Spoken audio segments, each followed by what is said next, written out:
we'll jump into some details about the specifics of different types of signal conditioning and input modules. So if we talk about the types of measurements that I might want to make, or really measurement quantities, I should say, so acceleration, microphone pressure, displacements, force, torque, current probes. Some of these modules are repeated, like a VB8 to Victor Boy8 covers a large number of these. You get into things like digital wheels, cameras, tachometers, strain gauges, then these different types of modules cover these different types of quantities that you may want to measure. If I look then at each one of these at a functionality level, probably the most common card that customers purchase for doing noise and vibration measurements is our voltage/ICP input card. So these modules allow measurement of AC or DC voltage. They include ICP sensor supply, so we can actually supply the current to power transducers that are commonly used in the market today. They're all 24-bit ADCs, 204 kilohertz sample rate, so alias free bandwidth to 92 kilohertz. Input range generally varies from 0.1 to 10 volts, and with steps in between there for auto ranging. And we do support TED sensors in all these modules as well. The standard voltage ICP cards, the V8, and it might be a V8B, or which is like if it has BNCs, so a double wide card, still only 8 channels. We get the direct BNC connectors like I mentioned, versus a single slot card. We can't fit 8 BNCs on here, just they physically won't fit in that arrangement. We use a smaller single pin LEMO or KMAT connector to a BNC short pigtail to make your connections. Obviously I can get more of these cards on a chassis, but then I've got to use the small adapter cables. One other side comment as well is occasionally you'll see a VS8. This S designation means that we take the regular V8 card that's talked about up here and we put in an option that channels 7 and 8 can be switched internally electronically to not signal condition a microphone or an accelerometer, but to actually measure an SPDIF digital data stream from a digital binaural head. So typically those binaural heads will have analog microphones in the ears that go to some signal conditioning box built into the head, and that's where they do their own analog to digital conversion. They put in the type of field, free field or diffuse field, the range, all those kinds of things. We can read that digital data from that box built into the head directly, store that in the software, so you don't go A to D to D to A multiple times and get very high quality data.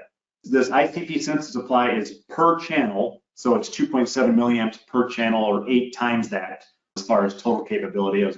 And I should mention that if you get into a scenario where you need higher ICP current, we have some modules with an optional higher level, right? That roughly doubles. I think it goes to, it's over 4 milliamps. So you can get longer ICP cables for accelerometers and microphones. If you want to, do some side reading, go look up a nomograph where you can actually plot what happens if you get to a very long ICP cable. Because of the current supply, it'll actually act as like a low pass filter the longer the cable gets. The high frequencies get attenuated. So you need a higher current to drive a longer cable sometimes. So our standard card is 2.7. We have some modules with optional higher outputs as a possibility, but those have to be ordered from the factory like that. It's not something that can be changed after the fact. So, all right, and then the next thing I was going to mention, these modules, if you look very closely, in fact, let me zoom in briefly here. Notice that these connectors are mounted directly in the faceplate of the module itself. So they're physically connected. The shield on the cable, or the ground per se, is connected to the module, which is connected to the chassis, which is connected to the front end ground. Occasionally we have customers that want to have better isolation or need a floating signal. For that we have what are considered a Victor David 8 or VD8 set of cards, where here, if I zoom in closely, you'll see there's a little plastic washer behind each bulkhead connector that isolates both the connector body and the shield in the cable from the chassis itself. So it's a floating signal coming into the chassis. We don't tie the ground from the transducer and the measurement system together. Other than that, the specifications are the same as far as dynamic range, sample rates, all those kinds of things. But we've got this quote unquote differential input where we separate the ground from the front end chassis itself. And then in addition, these cards that all measure with 204.8 kilohertz per channel, to any number of channels. Sometimes people say, well, hey, that's nice, but I really don't need to sample that fast. I like to have more channels in an input card. That's also possible with a module we have called the V24. We take that same total DSP horsepower and divide it by 4. So the max sample rate goes from 204.8 to 51.2 kilohertz, but then I can do 24 input channels in a single module. Now, the sharp people in the crowd are like, yeah, but there's only 8 plugs to plug it in. Yep, there's, again, not room to put more than in the card itself. These multi-pin LEMO connectors, just like I showed in the Scatus XS picture towards the beginning, break out into the single LEMO plug into 3 BNCs with the standard cable we provide.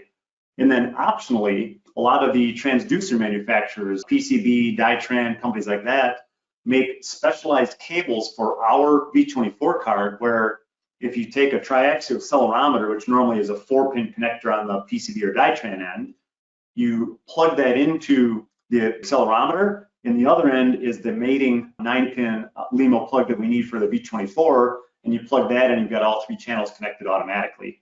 Really helps with potential cabling errors where you might mix up the XYZ BNCs, and makes it nice and clean and a little less prone to having noise or things like that from connectors in between the transducer and the front end itself. And then one more card in this voltage/ICP family per se, and that's a VM8, Victor Mary 8 for microphone. Everything is the same as the V8 that we saw before as far as AC/DC voltage, ICP, but we add the possibility to also do microphone signal conditioning for older style microphones that require a preamp voltage or polarization voltage. So if anybody has microphones, typically these are ones that maybe been in a laboratory for a long time back before class 1 ICP microphones were available. If you have those multi-pin, like from a B&K or a Gross or something like that, they can likely plug directly into this module. The LEMO size is slightly different, so we supply this card with a size 0 LEMO to a size 1, but the pinout goes straight through and you can plug microphones in and as needed enable the preamp and or polarization voltage. If you don't need those microphones or you want to mix and match, these channels, like I said, also do standard voltage and ICP inputs and give you a lot of flexibility in that one input. So let's change gears a little bit. Charge input modules. I hadn't used these very much at all in my career. I find that a lot of times people wanted them maybe for high temperature applications or specialized types of measurements, or maybe that's just what they had in the laboratory, right? I was familiar in the past with using an external signal conditioning box where you plugged it into a charge amplifier, you took the BNC out and put it into your Scatus front end. You would have to do that if you only had a standard V8 card or a VM8 or something like that. But we do sell a series of VC8 for charge signal conditioning cards with various capabilities. These are all very, very similar with a few nuances that I'll mention, but one of the main things is the range. So their standard V8 can only take up to a maximum of 10,000 picocoulombs. Depending on the sensitivity or type of charge transducer, that might have to actually be higher with a range of like 30,000 or 100,000 per picocoulomb inputs. If we look at some of the specifications, this will again look quite familiar. The 24-bit, 204 kilohertz, 150 dB, 8 channels via microdot connectors. You'll notice that this card also still has the voltage ICP capabilities though. So it starts like where the V8 begins and it adds the charge capability on top of it. So if you had a scenario of like, well, I have a few charge transducers and a few like ICP, that's fine. This one card can handle all of those. So sometimes it's a way to kind of hedge if you need charge occasionally, or maybe you put one 8-channel charge card in a system that's 40 channels and the rest of the other 32 are standard voltage ICP. It's easy to mix and match these and not have to worry about signal conditioning types depending on which type of transducer you're using. And then the different charge input range, like for the standard V8, like I said here, we do have a QS for quasi-static. The difference on this one, it does have a little larger input range, but it also has a very different time constant. It's really very specifically targeted at measurements of cylinder pressure for internal combustion engines, such that you'll see the pulse from like an ignition on a gasoline engine or diesel engine, but when it comes down and goes flat, it doesn't taper off to 0 like it normally would with a standard module for the AC coupling. So it's a longer time constant, so you can see the flat part of the pressure even though it's a dynamic signal. We've also had some customers, typically in the aerospace industry, but we had a few others occasionally that said, well, not only do we want to have the input signal conditioning, we want to have a direct output of that voltage to go to a secondary measurement system. Maybe it's a control system, maybe it's a redundant recorder. We've had some military applications where they want to measure everything in duplicate. So we have a 4-channel version of the VC8, this VCF4, where there are 4, the little black circle ones are standard charge inputs and our voltage ICP inputs, but then the little KMAC connector is a signal conditioned analog output voltage that comes out the card in real time. It's literally the signal conditioning part of the module before it ever goes to any A to Ds. Gives you some output possibilities as well. Similarly, then we've got one more charge module for, again, very specialized transducers. If you have a differential charge transducer of some type, or you have not just a signal pin and ground, but a high-low pin per se, a differential signal, we do have a specialized differential charge input card that can be used with the Scatus Mobile, Scatus Labs. Now let's take a look at what we consider our universal or bridge modules. Very popular in the field, especially I'd say in the last between 5 and 10 years, as a lot of our customers are having to do measurements beyond just standard accelerometers, microphones. They're getting to strain gauges, maybe LVDTs, multiple wire transducers, maybe like a DC accelerometer that might need excitation power plus signal coming back.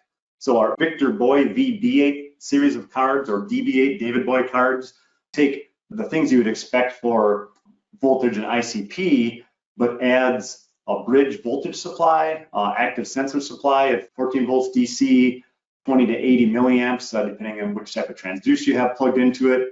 It handles quarter, half, and full bridges, has both single-ended voltage inputs as well as differential, and does ICP power for transducers, as you'd expect for standard microphones and accelerometers. One thing to be aware of, that these modules are delivered with a set of cables. Typically, the multi-pin LEMO deliver a cable that goes from the LEMO to bare wires, so you can connect it to whatever type of connector or tack strips or connector type that you want to have for your laboratory setup. And we supply it with a multi-pin LEMO to just a regular BNC that's wired for that voltage ICP connection for the single-ended connection here. Generally, these cards are always doing the same 200 kilohertz sample rate and about 90 kilohertz bandwidth. The exception, though, are the D stands for durability cards. We take some cost out of these by having lower bandwidth sampling clocks and signal conditioning. These durability cards give you a max data bandwidth of 5 kilohertz, heavily oversampled to give you a very good time domain resolution, but the actual bandwidth is limited to 5 kilohertz on these, and it's a cheaper module to invest in. So sometimes people have used those if they don't need the higher sample rate. Good. Then a couple other specialized bridge modules in this kind of universal / strain gauge world. This BDS4 is a dynamic strain gauge card. So it's a 4-channel only module. There's more signal conditioning required to get these to function to fit inside the front end. But they do bridge completion for 120 or 350 ohms, but they're intended for dynamic strain measurements, not to get like a strain gauge, for quasi-static or just strain to be used like in a durability calculation. Typically used by our customers like in the aerospace industry on things like turbine blades. And then kind of an additional version of this where we have dynamic strain and real-time output. So 4 channels input on the LEMO connectors and 4 channels of output for monitoring and or recording to another system, etc. Okay, a few other specialized modules. We talk about torsional vibration or rotating machinery measurements. I did skip over, I should have said that, all of the Scatus Labs, all the Scatus Mobiles, they also come by default with at least 1 or 2 tachometer inputs, 1 or 2 source outputs to drive like a generic source for doing modal measurements, things of that nature. But sometimes customers say, hey, I either need more tachometers, I might need to measure multiple gears in a gear train or different places in a drive line or multiple motor speeds going through a gear reduction, whatever, things of that nature. So we have this RV4, rotational vibration card, which if you think of it, it's kind of split into 2 groups. If you look at the single incremental encoder, the large LEMO, and the 2 smaller ones, that's one group and then a second group, meaning I can use this card to either have both incremental encoders enabled, so I get just those 2 inputs for torsional or rotational measurements, or I can turn on the 2 regular tachos with the other two and get 4, or 1 incremental encoder and 2 regular tachos, if that makes sense. You can mix and match these in like the top and bottom groups per se. The incremental encoder, the reason there are the multiple pins in the LEMO is that we're doing both the voltage supply to drive that incremental encoder. We're measuring the signal coming out of it. It's typically, you're going to say, what, 360, 720, 1440 pulses per revolution. We'll do direction detection. We'll give you a top dead center indication. So many of the things that are built into an incremental encoder device that go on a rotating component can be signal conditioned and measured with this RV4 module itself. So it gives you a much better resolution for order tracking or looking at rotational velocities, things of that nature. One last comment is that these regular tacho inputs can be either analog or digital. If you switch the digital TTL type, it's more restrictive in the type of signal coming in, but it measures at a much higher rate, so we can get it to very high pulse counts for high shaft speeds, even for these regular tacho inputs if they're in the digital mode. Then somebody said, hey, what's the temperature? We said, all right, we've got an ability to measure some thermocouples. Now, of course, if you're doing a noise and vibration measurement, you're going, what, to full audio bandwidth, or maybe 4, 5, 6 kilohertz, something like that. Thermocouples normally don't need to be measured that high, but as a matter of convenience in your system, we can add temperature measurements to it in really 2 different fashions.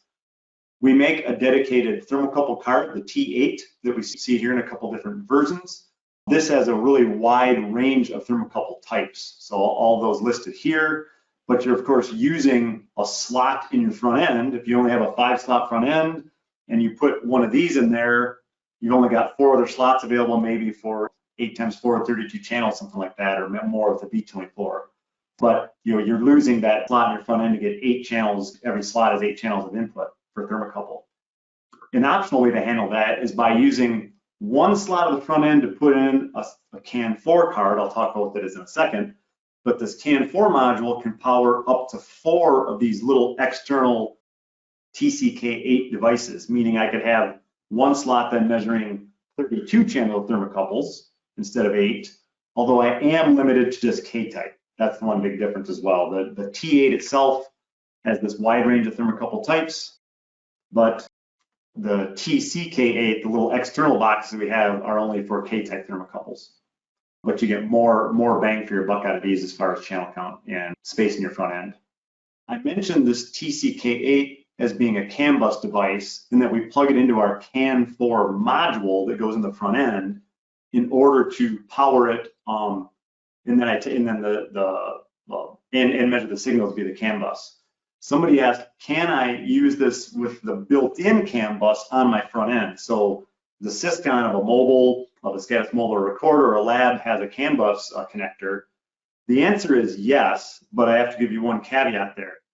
If you do that, you have to power it externally. So we can even give you a specialized cable that normally it's one cable goes from the DB9 connector on the CAN 4 directly into one of these ports here, and it powers it and gets the signal all in one cable. We can give you a different cable that gets the CAN bus signal but breaks out the power into literally just banana plugs. And if you power it externally, then you can measure these TCK8s on the built-in CAN bus of a standard mobile recorder or lab. A couple quick slides on output modules. One is the DAC4. So I mentioned that pretty much all the front ends, the mobiles, the labs, come with at least one source output. So you can drive a shaker for doing, say, burst random or continuous random noise for modal analysis, modal acquisition, those types of measurements.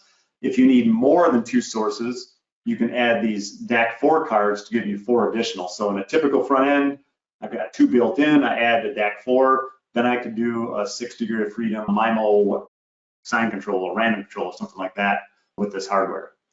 Very high output capability. This got increased for some of our aerospace customers doing testing on turbine blades, on jet turbine blades. They wanted to go higher. Very good dynamic range for the output measurements, and handles the typical types of signals you'd want, has some programmability as well in some cases. So that's really for putting signals out to a shaker. But then we also have an analog output module that's intended for the durability world. This is a programmable 16-channel analog output module. So consider for a second, if I had one of these cards in a front end that had 32 inputs, I could program any of those 32 inputs to be played out real time from the front end as analog outputs. The main usage scenario is if I've got say a vehicle that I'm doing a field measurement, I put in my front end, I instrument my load cells, accelerometers, whatever my measurement channels are, strain gauges, etc. Once I'm done with that field measurement, if I bring that vehicle back into a laboratory and put it on a shaker or a 4-poster or something like that, I can then not change any of my wiring, plug in the output from this DV connector here, it goes to a BNC patch panel, and those signals then can be put into the control system that's maybe running that 4-poster. So you don't even have to mount or unmount or change the wiring of your transducers at all. All the channels you had in the field measurement or the channels you map to the 16-channel output can be used as your control or feedback channels. And you can put multiples of these in a front end if you want to go more than 16. And it's a good segue then, this CAN bus talk into digital interfaces or digital modules, the first being the CAN4 card. So I mentioned this, it's a module that goes into a SCADAS Lab or SCADAS Mobile. It has 2 DB9 connectors, and you're like, well, wait, you said it's 4 CAN buses. That's because we also supply it with a 1 DB9 to 2 DB9 splitter cable, so you can actually plug in 4 discrete, unique, separate CAN bus data streams into this module to measure those. So if you've got maybe an electric vehicle where you're pulling CAN data from motor drives specific from the motor control or vehicle control, something like that. Some of our agricultural customers have multiple CAN bus networks set up on the vehicle for everything from transmissions to whatever equipment, things of that nature. So this gives you that possibility beyond the single built-in CAN bus for most of our equipment. It also supports CAN-FD, so that gives you the possibility there to measure some of the newer CAN bus standards. And like I said, if you want to use it with the TCK8s, we also can use these plugs to power those devices as well. A much less known SCADAS mobile module is the WFI. This is specifically for digital wheel force transducers from Kistler, the Roaddyne 2000 or the KI Road. Essentially, these connectors are network connections that go to their own signal conditioning unit, and they give us all the data digitally that gets measured simultaneously with all of the other channels inside the SCADAS Mobile or SCADAS Lab. So it synchronizes all those samples up to 1280 hertz sample rate of the wheel data itself, so you can get all your wheel forces and moments, speeds, etc., from those specialized Kistler wheels. Or one more digital module itself is actually a camera input. This is one that some people might find surprising. So we have this very specialized module, takes up 1 slot in your front end. It has 2 connectors. It comes with 2 Sony Power over Ethernet cameras and suction cup mounts. They're not high resolution, it's 720p and not super fast frame rate, but this can be very nice for documenting the test if you want to have a camera showing where a vehicle went on a proving ground, or actually have it aimed at a component or test if you don't need high-speed camera to try to see the dynamic event at some really high rate. This could be a very nice solution, and it makes a video file in parallel with like the throughput file you would get from a test lab measurement. And then you can synchronize those and even see playback of the video while you're looking at data in the time domain and doing the post-analysis. So kind of a cool possibility for this camera module.